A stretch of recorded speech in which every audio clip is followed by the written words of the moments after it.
नमस्कार, दिव्य ग्रंथ ज्ञान में आप सबका स्वागत है। आज हम बात करेंगे पतिव्रता सावित्री के बारे में। जी हाँ, हम सब ये बात जानते हैं कि एक ऐसी स्त्री थी जो इतनी पतिव्रता थी कि उन्होंने अपने पति की जान बचाने के लिए यमराज के पीछे तक चली गई थी। आज हम उन्हीं की कहानी जानेंगे।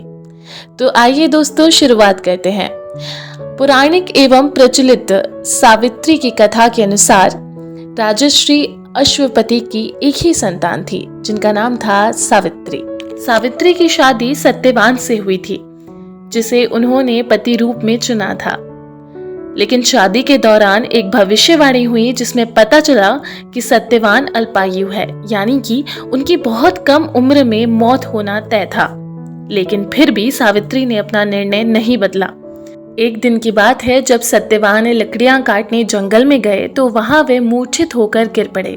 सावित्री ने जब उन्हें मूर्छित होते देखा तो वह उनके पीछे दौड़ी और अपने पति के सर को अपने गोद में रखकर बैठ गईं। वह एक वट वृक्ष के नीचे बैठी थी। कुछ देर बाद यमराज वहां आए और सत्यवान के प्राण लेकर जाने लगे। जब सावित्री ने देखा कि यमराज उनके पति के प्राण ले जा रहे हैं तो वह उनके पीछे पीछे चल दी।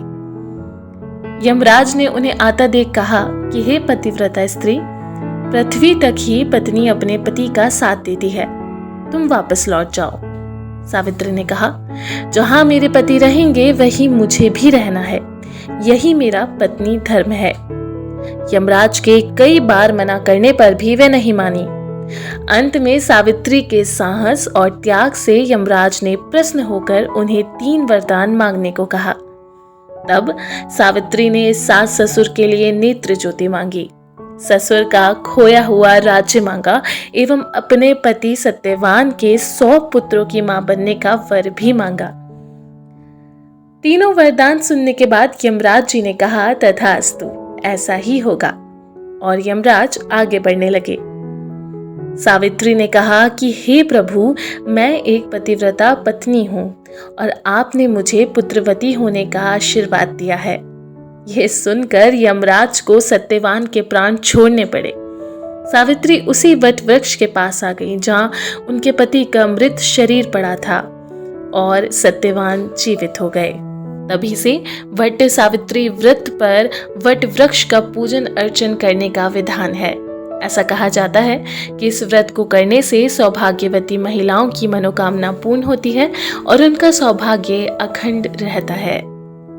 तो दोस्तों, आपको आज की ये जानकारी कैसी लगी हमें कमेंट बॉक्स में कमेंट करके ज़रूर बताएं। इसी तरह की और वीडियोस देखने के लिए हमारे चैनल को सब्सक्राइब कर दें और हाँ, बेल आइकन को दबाना ना भूलें, जिससे आपको नए वीडियोस के अपडेट मिल जाया करें। हम मिलेंगे अगले वीडियो में, तब तक के लिए धन्यवाद।